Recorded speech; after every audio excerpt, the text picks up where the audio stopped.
Y'all are, y'all are next Friday. Next Friday, the 26th. Check your flyer.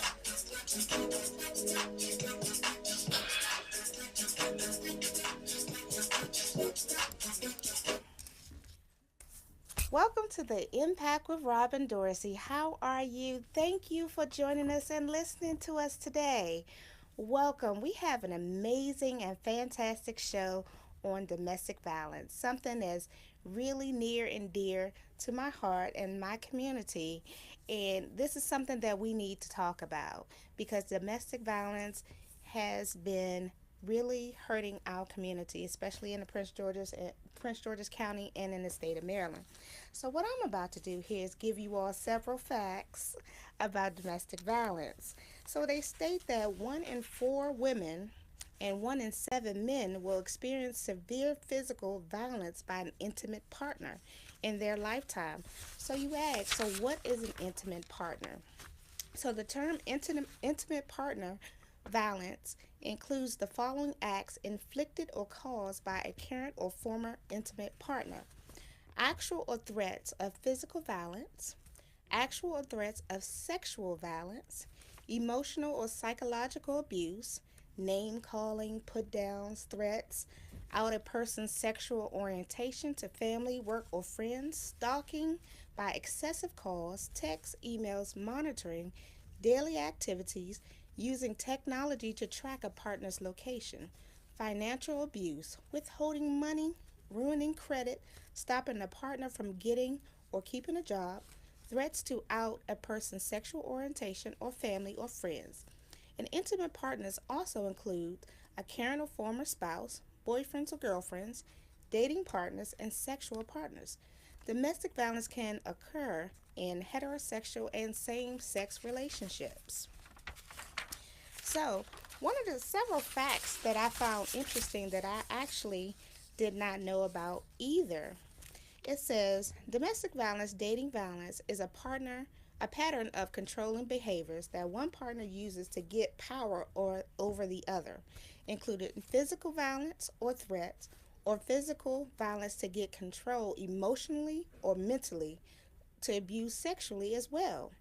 1 in 4 women worldwide will experience domestic dating violence in their lifetime. 1 in 4. That is a lot. Women between the ages of 20 to 24 are at greater risk of becoming victims of domestic violence. The cost of domestic violence amounts to more than $37 billion a year in a law enforcement environment, legal work, medical and mental health treatment, and loss of productivity in companies. As many as 324,000 women each year will experience intimate partner violence during their pregnancy. So that is awful. I mean, can you imagine 1 in 4 women? And men do experience domestic violence too. Oftentimes, their voices go unheard because they're ashamed to, talk about that or admit that they were abused. But men are also abused as well.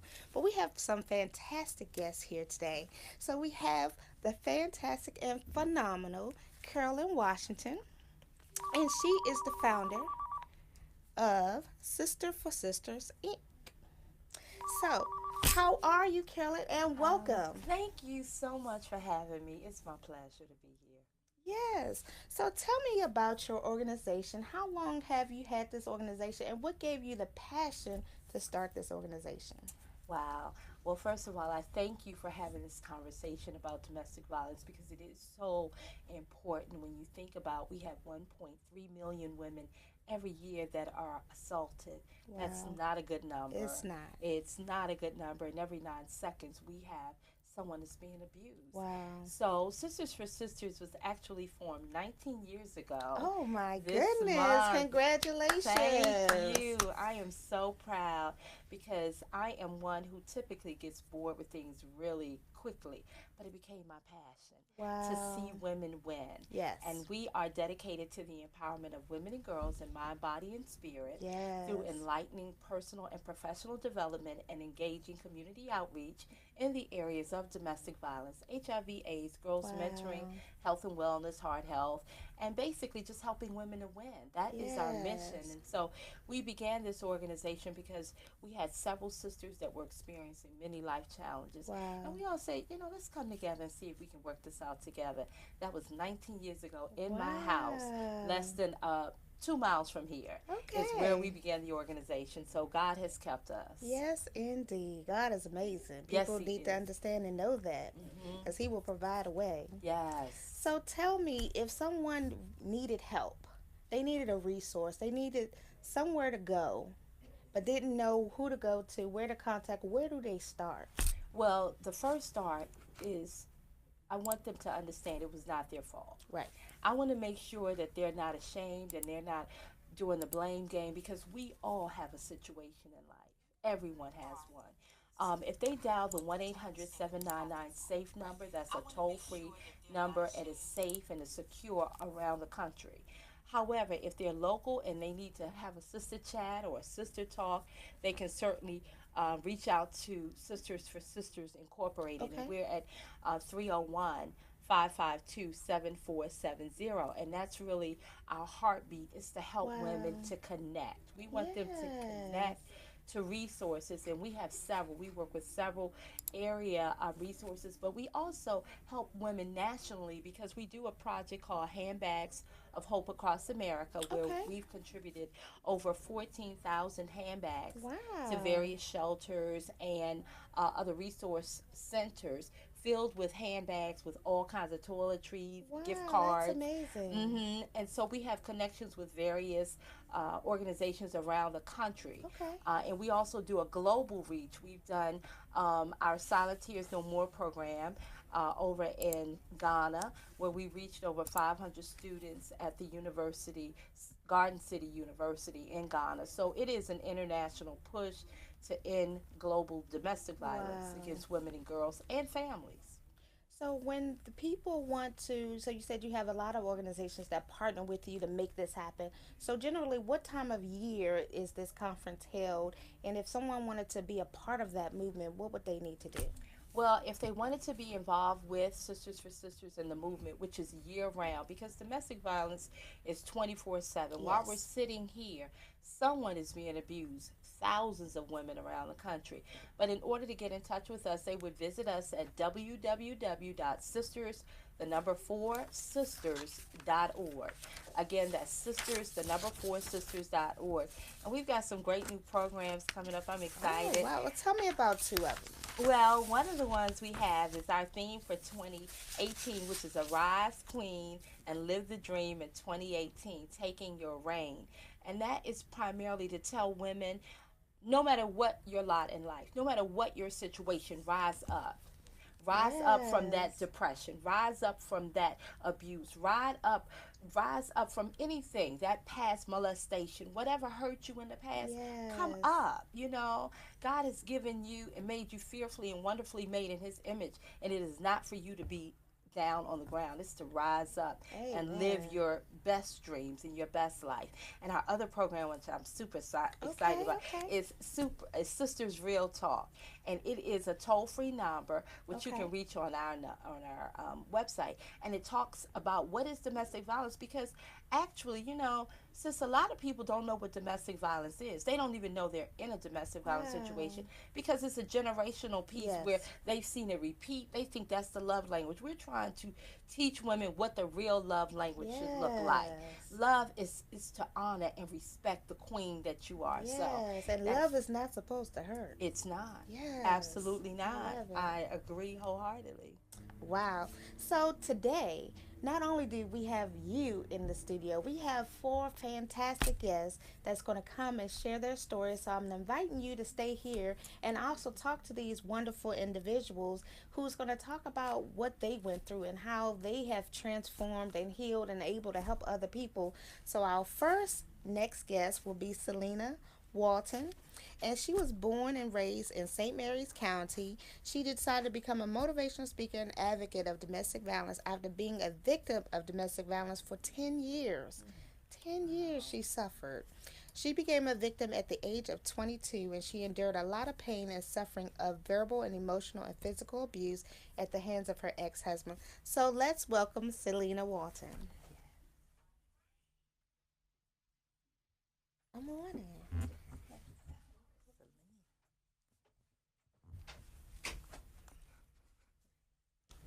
Come on this side.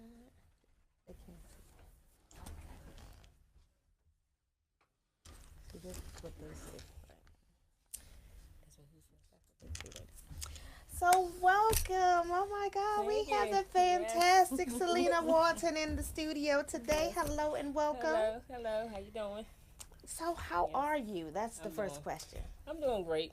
Been doing real great and stuff, Yes. and trying to work out here dealing with domestic violence. Yes. So can you please share your story with our fantastic audience so they can know what you went through and how you were healed to be able to do what you're doing right here, right now, today with us. Yes. Okay? Yeah. I had started going through domestic violence when I was 22 years old. I had met a guy that was 14 years my senior, Wow. and he would, wine and dine me and everything. So I'm like, oh, okay, I never had this before. Okay, Right. So some months later, he started changing. He started like calling me names and stuff like that, and then eventually he started like hitting me and stuff like that. First he would like push me or something like that, and then the first thing he would say, "Oh, I'm sorry, I'm sorry. I Right. didn't mean to. It's just that I love you so much." So I'm thinking, he may love me, for real, because I'm really thinking that he did, because I never had a man that did things for me. So I'm thinking, okay, maybe my mom would, do this behind closed doors, and I didn't know Right. about it, because my father and her, they've been married for so many years. Right. So eventually, you know, he ended up asking me to marry him, Okay. and I went on and married him because I'm thinking, okay, he might gonna change, you know.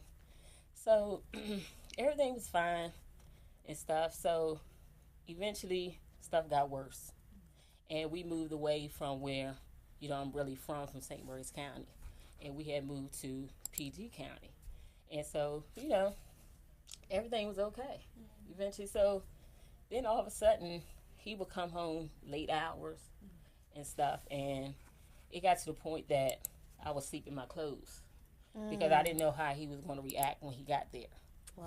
And because it got to the point he would snatch the covers off, and and I knew when he would come home 2 and 3 o'clock in the morning from doing who knows what, and he would come home and take it out on me.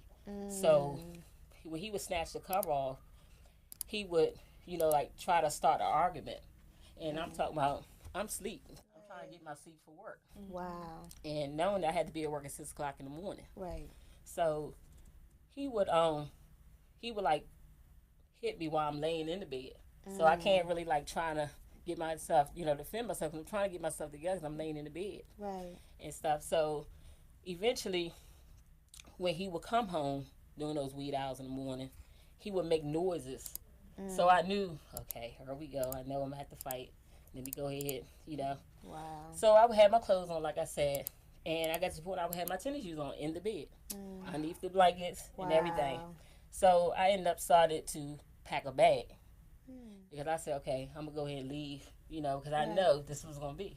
So he would like throw all my clothes out and stuff, and when he would throw them out, he was like, I bought all these anyway, and I'm like, but I could buy anything you buy me, I could buy myself because Absolutely. I can support myself. I Right. work. You met me working, and I'm gonna continue to work. So then he would call, of course. I'm sorry. Please come back. Please come back. I'm sorry. I won't do it again. I won't do it again. So I'm believing it Right. and stuff. So he would have all my clothes that he threw outside, and he was like, "Here you go. Just take the clothes." I said, "I don't want them." And he said, "You don't want them, but that's money wasted." I said, "Well, it's not my money. Right. You pay for them, remember?" Remember? Yeah. And stuff. So eventually, I got to the point that I wanted to kill him. And I dealt with him for 10 years. Wow. And I got to the point I wanted to kill him. And I planned it out in my head, how I was going to do it, what day I was going to do it. But he got to the point he wouldn't even eat after me. Wow. He wouldn't eat nothing after me or anything. Because he said, hey, you probably trying to kill me. Of course, all the name calling led to him, saying all that stuff. But I planned it out. And I went to the store. I bought everything that I needed and stuff. Because I watched the ID channel faithfully. That was my favorite channel at the time. So I'm sitting there, I'm like, okay, they got off with this. So I know I can get off with it. Right. Okay, let me go ahead and buy this and buy that. Okay. So I'm going to get one of my friends to buy this. So if they try to see that I go to the store and buy something, they know it wasn't me. Right. So anyway, but then I froze when because this particular night he was going to eat. He actually was going to eat from me. So he got brave. Yes, he got really brave. Okay. So so that night when I mixed everything up and everything, but then something came over me. I froze. And I knew at that moment God was talking to me like, vengeance is mine. He's not worth it. Let it go. Let me deal with it and stuff. And that's the only thing that saved him that year and stuff. And I just couldn't take it no more and stuff. So when I had left in 2006, I never looked back. Okay. And stuff, I put one foot in front of the other, and I kept it moving. Because I was like, if I don't leave now, someone is going to jail or someone's going 6 feet under. Yeah. And it's not going to be me going 6 feet under because I was, I had got myself, I was ready to go to jail. I was ready to spend the rest of my life in jail. I was ready to, because I didn't have a paper trail. Yes. So I knew at that moment I was going to go to jail, and stuff. So I have called the police in the past, but not too often. Right. And stuff. So, so I just, I tell anybody that, it's never too late to leave. Right. Some people, majority of the time when someone get out of their relationship is when they get killed. A lot of times, and I know a couple people that they was out of their relationship and they end up getting killed by their ex. Wow. And stuff like that. And, so from that forward on, when people started talking to me about it, because at first when I was going through it, I was in denial. Right. And I would tell my parents, oh no, I got jumped. I got jumped in the gas station. Because they knew I was a fighter. Right. So, but my mom didn't go for it. Right. She was like, nah. Right. But my father believed everything I said. Because, I'm daddy's girl. Right. So he believed everything I said. So, I just, he wasn't worth me staying there with, because, even when he went to jail, not because of me, but when he went, he tried to rule from jail with an iron fist. Wow. He tried to rule. He tried to tell me, he would ask me, how much was your check? Well, you need to set such and such aside, and stuff like that. So you should have this amount of money by the time I come home. Wow. And so he was trying to, manipulate your finances. Yes. So let's go back. So what you said after you got married is really when the abuse started. How long after you said I do that he started the abuse? It was about like a month and a half later. A month. Yes. So he was this perfect gentleman. Yes. Just until you said I do, and then the terror started. Yes. Wow. Yes. A month. 30 days. Yes, 30 days. Wow. Yes. 30 days, yeah. In retrospect, were there any signs? If you look back, can you point out to some of the listeners, how can they be more aware? What did you miss? That's a good question. Yeah, I missed the fact that he was trying to run my life. He was trying to tell me, oh, I don't want you to wear that. I don't like that. Oh, you don't look right in that. And it's always when I wore something tight fitting. You know how as women are, we want to, when we go out, we want to look, sometimes we wear something tight fitting, You want to look cute. Yes, exactly. So, but when I had on baggy jeans, big shirts, the boys look, it was fine. So that was one sign. he was trying to, trying to run things and stuff. And it got to the point he would try to tell me, that's another sign, trying to tell me what time I was going to bed. Oh, wow. Like you were a kid. Yes. You was the kid instead of the wife. Exactly. Wow. And stuff like that. And it's a lot of signs. There's a lot of signs. And I look back and I sit back and think like, that was a red flag that I didn't see. Because I was blinded. Like they said, blinded by love. Love is blind. Yes. Have you seen him to this day? Like, have you seen him since then? No. And if you do see him, what would be your question to him, or what would you say to him for all that endurance that you'll carry? I would say to him, why would you think that it was fine what you did to me? Yeah. You really messed me up. Wow. And stuff like that, but I didn't let you break me. That's right. And stuff, but yeah, that's why, because he felt that he wasn't wrong or doing anything. Wow. First thing he would say to his family, yeah, she hit me. And they was like, well, she supposed to hit back, and it hurts too when she hit me. I'm like, okay, but I'm a female. Right. So, yeah, but... Well, we thank you so much for sharing, but we're going to keep you here on our panel, but we're going to bring in another amazing and fantastic guest here. We're going to bring in Mignon Brown Anderson, and she is a safe date. She has a safe date facility, and she's been an entrepreneur and public speaker of domestic violence advocate for over 10 years now. Her platform exposes and educates thousands of women and men and families all over the country to the importance of self-love and relationship. So let's welcome Mignon Brown Anderson. Hello and welcome.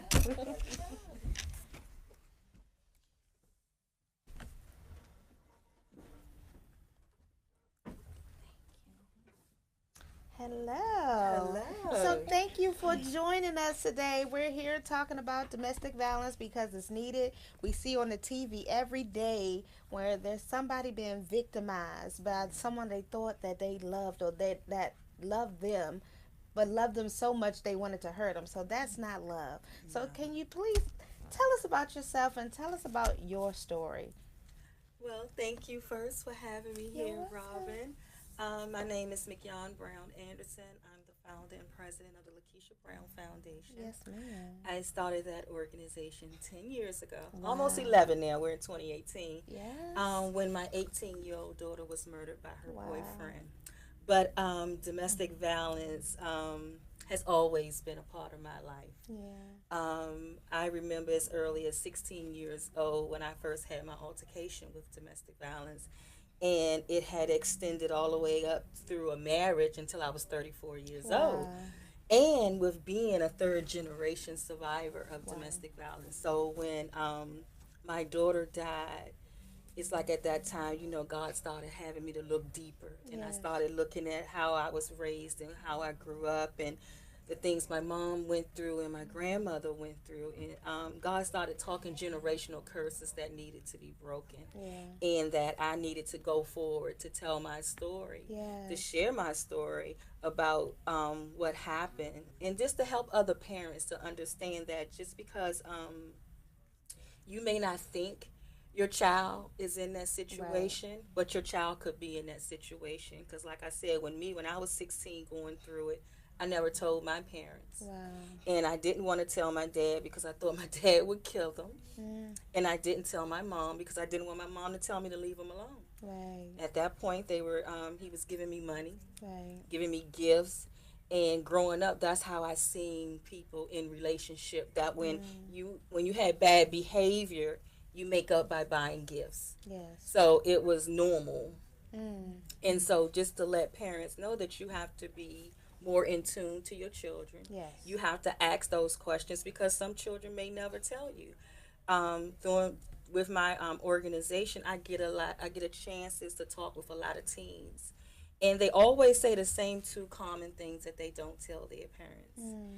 And the first thing is that they say is that they don't want their mom and dad to know that they're in that situation. Then they always feel as though that they can get out of the situation. And then they just don't feel as though that they can have that open door to be able to sit down with their parents to have that conversation without being made to feel like it's their fault. Wow. So they don't tell. And I could relate to that because that's how I felt when I was 16. Wow.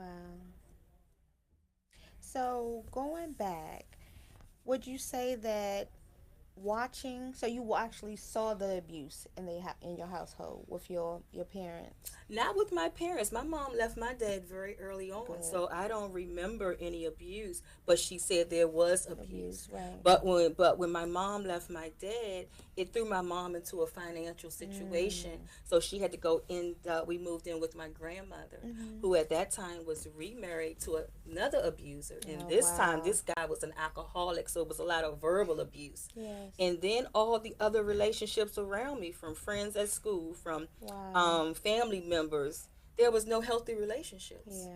So you didn't know what a good relationship looked like. Not at all. Yeah. All I seen is that you fuss, fight, and get gifts. I seen women get houses, furs, Wow. and diamonds, and cars. That's what I seen. So when I grew up and started That's dating, what you okay, wanted. that's what I want. Okay, he treats me, he treats me bad, but he buys me gifts. Right. So I can deal with this because this is what you do. Wow. When was enough? When did you determine or figure out that enough was enough? You can't take this no more. You're not going to do this no more. When was your breaking point that you had to end this relationship for you? My breaking point with my husband came the day that I stabbed my husband Oh.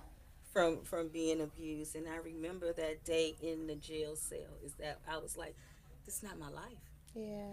This can't be my life. I have to get out of this because one of us is going to end up dead. And I had already made up in my mind that it wasn't going to be me. That's right. Wow. And that's when I knew I had to leave. I had to go. Mm. And so I did. And I never looked back. Amen. Amen. Have you seen him to this day? Well, I haven't seen him. Okay. But he reached out to me on Facebook. Really? And we're not friends, but my page is public, of Right. course, so he's Right. seen some things that I've been doing, and I've been talking about it. And he actually told me that he was proud of me.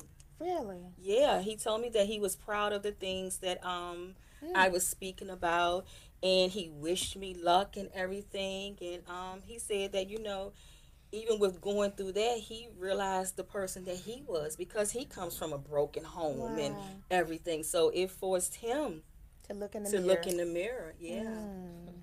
Yeah. Wow. Did he apologize? He did apologize. Wow. He did apologize to me. And it was crazy because I never thought I would get an apology Right. from him.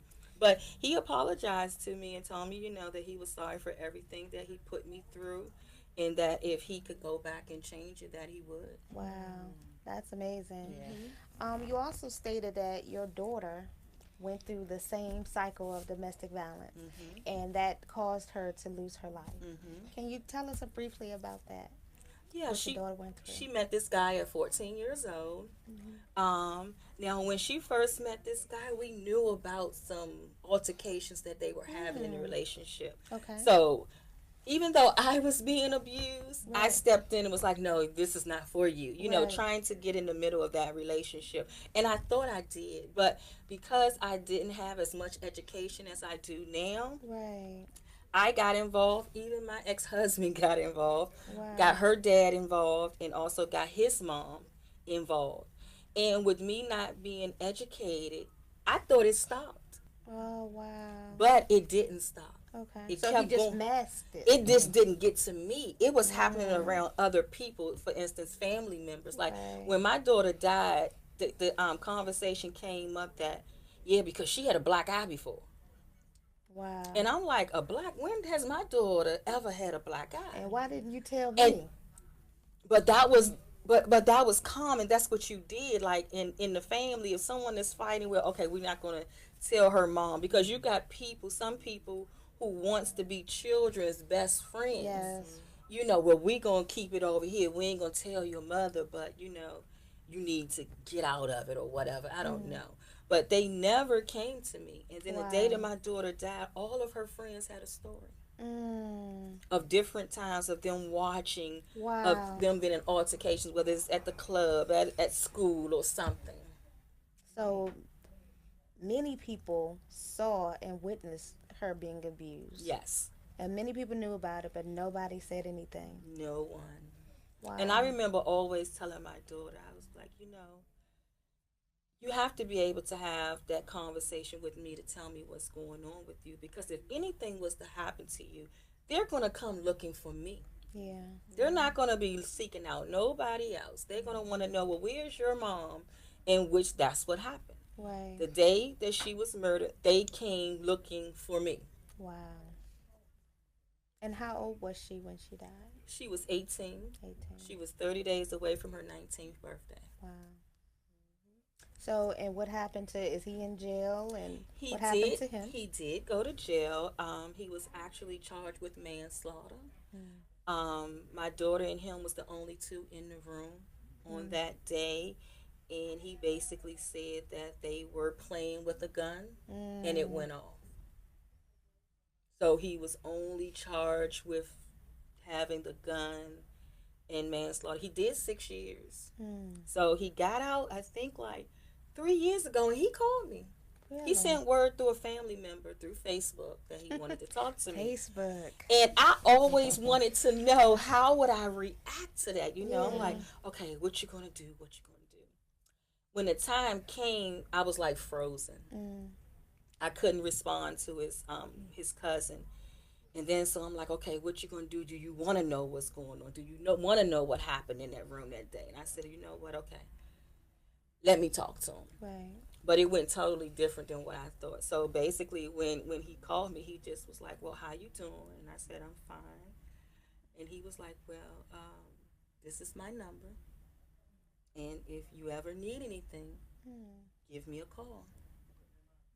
That was it. And, because I knew this young man. Yeah. And for many years. Yeah, he was a part of your family. absolutely. I knew him, I knew his family. And even like when it happened, I always say there's no winners in this. It was Yes. two families that were destroyed. Absolutely. But when I first started my organization, his family, they're the ones who helped me get started with my organization. They helped me do everything. They were my board, Wow. actually. And they was very helpful with me doing this organization. Okay.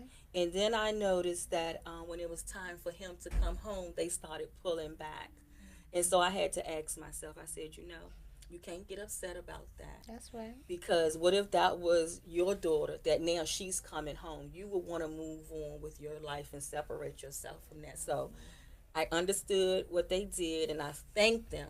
Right. And I still thank them to this day, because if it wasn't for them and all what they have done, I don't know what would have happened. But they were definitely a backbone to helping me start my organization, and they really loved my daughter. What would, and I'm going to ask each one of you all this question. I want you all to give me an individual answer. So what would you say to a young woman, a young girl today, who may be experiencing domestic violence but don't know how to tell? What would you say to her? What one advice would you say to her to get her to maybe come through? Let's start with you, Selena. Well, I would tell them that first off, they're not alone in this, and there's a lot more that's going through it at this point, and don't ever be afraid to tell someone what's going on. It's like, even though they're not going to want to hear the answers that people are going to give, and that's like, I didn't want to hear what somebody going to say to leave him. Right. It's like Mignon was saying, she didn't want to say that. She didn't want her mother to say, oh, you got to leave him. You don't want to hear that. But because we all want what we want. Yeah. And even if it's not good for right. us. Yeah. And it's much more out here. Yes. When you get out of that relationship, you don't have to go through that. Yeah. Stuff. So tell them that they're not alone. Don't be afraid to talk to someone about it. Thank you. That's good advice. Yeah. Mignon, what about you? I would definitely tell them that love does not hurt. That's right. That love does not beat you down. Love does not belittle you. And that you don't have to sell your soul for love. And that if you are in that situation, is that it will never get better without help. Yeah. And so, now today we've got more education. There's more awareness. There's more people out here that can help you to not sweep these issues under the rug and just deal with them. Because if you're that young woman and you have small children in your home, those children are going to grow up and mimic what they see you doing in those relationships. So it's very important that we show them self-love, self-care, and healthy relationships. Absolutely. Carolyn, what about you? What is your advice? I would basically just remind them of just how beautiful they are and how fearfully and wonderfully made you are. Yes. And that you can be free. If Rihanna broke free from Chris Brown, and you all know all about that, baby, you can be free too. And she's a superstar, and she was being abused. So don't be ashamed. It can happen to anybody, anywhere, at any time. Set yourself free, because Rihanna is free. Yes, she is. And I would have to say that growing up, my mom, she was one of the strongest people that I knew. You know, she was, feisty little thing. She was a fighter. And she suffered from domestic violence from her ex-husband. And I just remember this one time just so clearly that he was a chef. And so he had beat her so bad one day with a metal meat cleaver. When we went to see her in the hospital, we couldn't even recognize our mom. And just growing up, dealing with domestic violence, it has an effect on the children. Yes, it does. Because we end up either, accepting that behavior or being angry about that behavior. So, it's either one of the two extremes. You better not put your hands on me or else. Or, you fall into that same situation because you think it's acceptable because, you see your strong parent go through that and you just don't understand that, it took time for them to break you down like that. It didn't happen overnight. It started out with the gifts and it started out with, those little isolations from your family. Oh, you don't need to go to this family function, or you don't need to do this. So it's little baby steps that they do, and it just keeps building and building until they get you into that place, that lonely place by yourself. And you, even though you have family and friends, you feel like you're the only one, and you're not. But because, you want to protect your children, because they threaten your kids. If you leave me, I'm going to kill your kids. And so as a parent, you want to protect that with everything that you have. So as a parent, you say, well, you know what? I'm going to endure this beating, this pain, because I don't want my child to endure that. Yeah. So it's something else. That is true.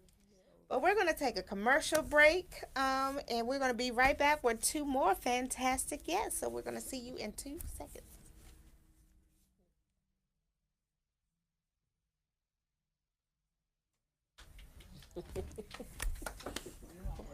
Well, they did a commercial break. I haven't even seen you. I know you like, what am I doing? You see me doing a lot of stuff. I know you do. So I'm going to call you next, and then you.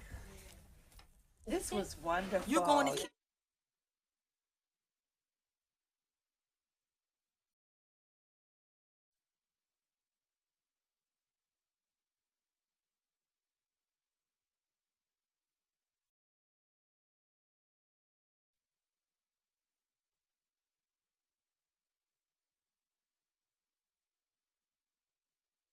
We have a big problem, and we need your help. It's happening on college campuses, at bars, at parties, even in high schools. It's happening to our sisters and our daughters, our wives and our friends. It's called sexual assault, and it has to stop. We have to stop it. So listen up. If she doesn't consent, or if she can't consent, it's rape, it's assault. It's a crime. It's wrong. If I saw it happening, I was taught you have to do something about it. If I saw it happening, I speak up. If I saw it happening, I'd never blame her. I'd help her. Because I don't want to be a part of the problem. I want to be a part of the solution. We need all of you to be part of the solution. This is about respect. It's about responsibility. It's up to all of us to put an end to sexual assault. And that starts with you. Because one is too many.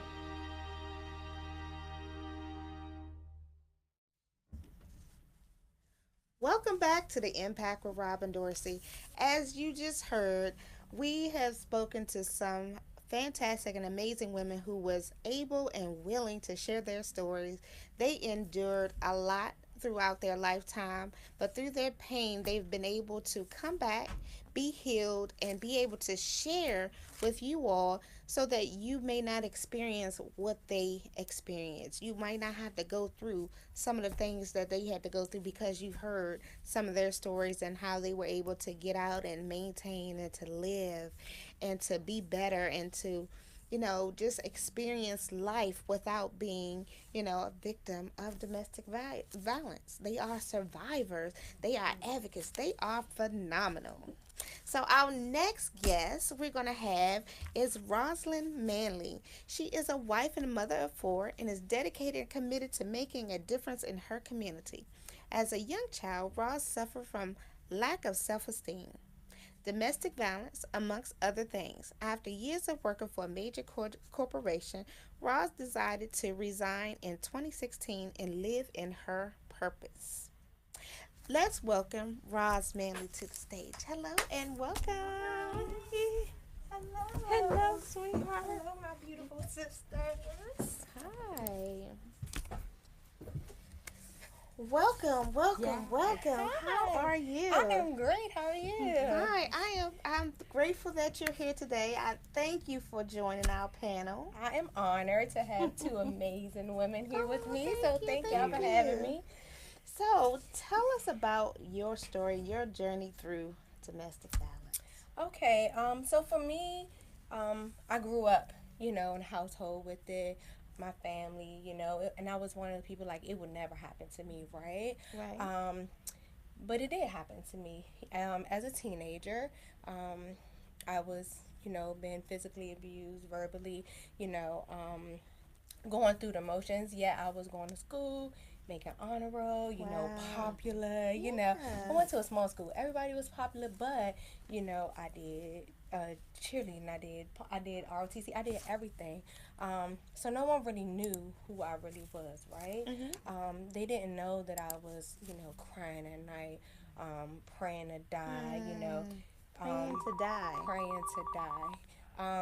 And I remember those prayers, just at night, like, you're supposed to say your prayers now, like, ask God to protect you. But for me, it was times when I was just like, God, just take this away from me, let me die, I have no worth. My self-esteem was bad, but to an outsider looking in, they feel like I had it all together. Wow. Because I learned how to wear a mask at a very early age, grew up in a household and families where like the creed was what goes on in this house stays in this house. So I learned that and I mimicked it every day, yet I was 15. Wow. I was in high school, I was a child dealing with that. So did you, when you were going through that and in high school, because people saw you at school, were the abuse, the bruises, were they physical so that they could see them? So were they actual seeing that your other classmates and your teachers, did they see that? So in school, no, they didn't see any. They were under clothing, of course, right? It was something that you can hide. So they were under the clothing, and there were some people in school who knew but didn't know, right?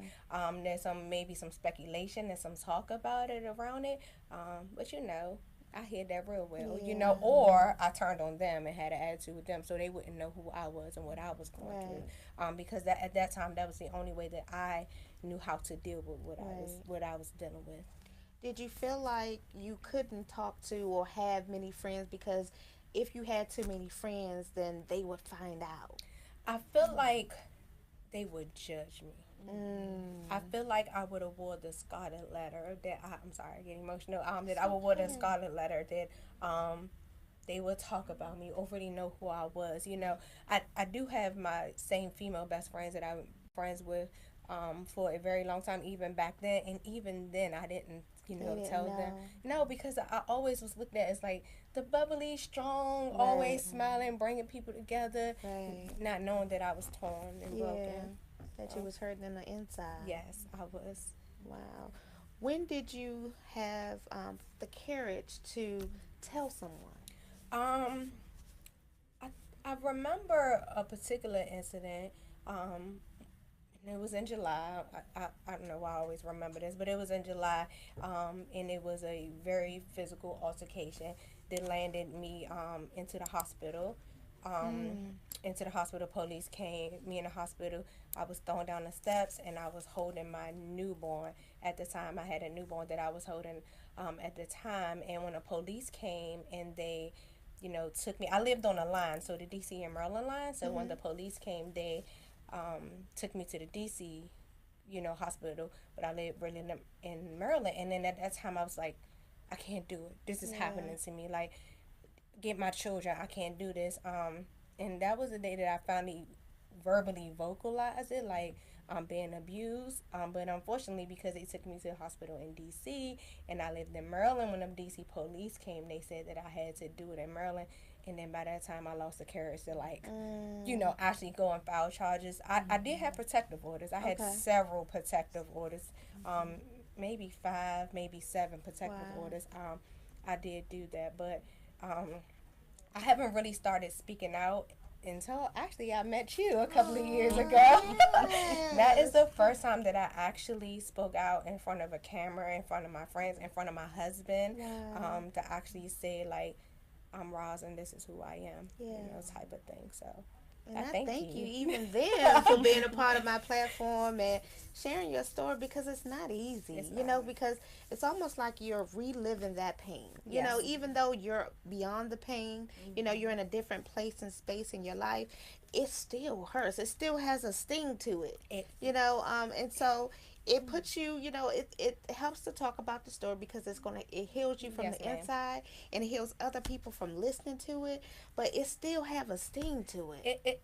It does. Even now, I'm on this platform and I'm on this journey to speak out, I still have triggers. I still remember. There are certain things, when you talk to me now, I still get emotional, and I still remember. Although that was then, it still hurts. It's still painful, and it was such a huge part of my life, and it was such a time, when I was a teenager, when you should be running around having fun, kind of doing teenager things, and I wasn't doing that. I was told what to wear, how to wear, what I can participate in, what I couldn't participate in the name of love, right? So then I grow up not really knowing what love is, or what it looks like, or how am I supposed to take it, who loves me, I didn't even know who I was. I didn't know, and it took me a long time to figure out who I am, and I don't love anybody any less, right? Yes. I just learned to love me more. That's right. Right? I just know better feeling, when you finally get to that place. Because it takes a while to get to that place when you love yourself more than you love others. Amen. Even your children, you have to love yourself first to be able to give them that unconditional love that they need. And that's what I did. I just learned to love me more. I found out who I was. God just was reminding me that He was there for me, and I still love everything I went through, because it shaped me who I am, and then now I love me so much that I'm just not gonna take it. That's right. You better have one more thing. I'm not gonna take it. Okay, so we're going to keep you here on the panel, but we're going to bring in one more fantastic guest, our final guest for our panel tonight, and her name is Takithia Wilson, and she is a 2-time best-selling author of empowerment and speaking engagements and change advocate. Behind the Curls and Pearls. Takithia endured disappointment and heartbreak and pain while suffering in silence from childhood abuse, parental incarceration, bullying, domestic violence, addiction, and the list goes on and on. But without further ado, let's welcome Ms. Takithia Wilson to the stage. Hello and welcome. Hello. Hi. Hi, thank you for having me. How are you? Thank you for joining us. Thank you. So welcome. Please tell us your story of what did you do and go through your domestic violence journey? Well, thank you, Robin, for having me. You're welcome. And thank you, Carolyn and Roz. So, I'm Takithia K. Wilson. Behind the Curls and the Pearls, I was suffering in silence. I am a survivor of 4 cycles of abuse. Domestic violence is my last cycle. So, bullying, molestation, sexual assault, and then domestic violence. My abuser was my son's father. And he is still present in his life today. So my abuser is not dead or in jail. Wow. So you have to see him. Yes. Often. Wow. And my son loves his father. and he loves his mom. So there's a lot of interaction that had to take place over time. We did bicker a lot. We did fight a lot. We were engaged at the time of the abuse. We were engaged. We were coming off of a prison sentence. And he was returning home. We were engaged. I had a 4-carat ring. We had just bought the house. So we were, planning to, have our family live the American dream. And he hit me, the first time he hit me, I urinated on myself. I was in complete shock. My earring was missing. He had hit me so hard, my earring flew out my ear at the time. Jesus. And I just was in total shock. I could not believe that he hit me. And I had to look at him and say, did you just hit me? Right. And, he was crying and just really dealing with his anger. And, it just really took me into a state of shock. I fought back. The second time, of course, he apologized. We got back together, and then there was the, make up to break up. Yeah. I love you. Right. I would never do it again. I want my family, all of those things. And of course, I wanted my family, Yeah. This is my son's father. Right. This is our first child together, and we're looking forward to being a family, and growing together. And so it was just really, really hard for me to deal with my emotions, and deal with the fact that the American dream that I thought I would have, my family, it did not plan out. It did not work out the way that I thought and I planned it to. The second time that I was hit, it was worse than the first time. He had choked me. So he was choking me and then pushing me down to the bed, and he was saying, we're going to have sex, and it was a lot of forceful things that were said. And so again, I'm in a situation where not only am I in jeopardy, but our son is in jeopardy. And did our son witness the abuse? Yes, he did. And so I had to fight for not only myself, but for our son. So every time he was choking me, I would get back up and fight him back. So this went on for a series of about 7 times. And each time I was just saying, God, please don't let me die. God, please don't let me die. And then on the 7th time, as I'm crying out to God in the midst of it all, I had the strength, and I just threw him over my back and I stomped him. And I fought him with that ring on my finger. So his face was really scarred, and then I was bruised from the waist down. And I grabbed my son and ran into the bathroom and locked the door. And he kicked the door in.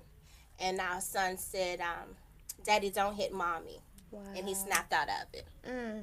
So it took the voice of his son to snap out of his madness. And it was a rage. Like, he looked different. He was not himself. There was a lot of different things that I noticed when I look back on it in hindsight. And these are the things that I write about in my book, because, a lot of people say, well, did you see the signs? And, what did you ignore the signs? He was the perfect gentleman.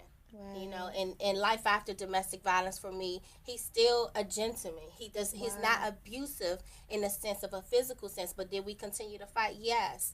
And I still have to communicate with him and interact with him. Right. And the fact that we have a son, we have to mend that broken state of our lives. We still have a lot of things that are quote unquote the first. Right. We didn't have a family portrait.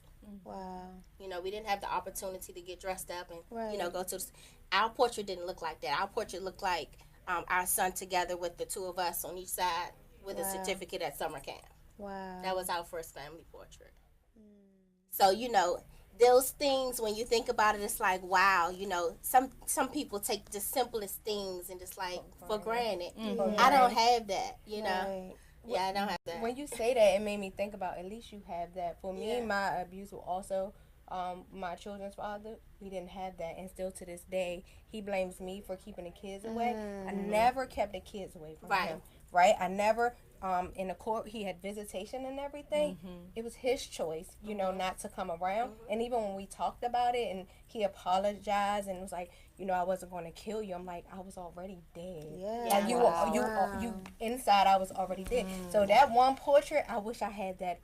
Even if it was a separation. just for my kids, because that's what made me leave. When I went to the Family Crisis Center back then, the counselor told me that if I didn't leave, my children would be just like him, and I didn't want that. But I would wish that I can give my sons a picture when they have mommy, daddy, and us, and I don't have that. So don't take that picture for granted. Right, at least and it's you know, something, because I don't have that. And that's the thing. I think a lot of That's times true. people look at domestic violence and it's so dark.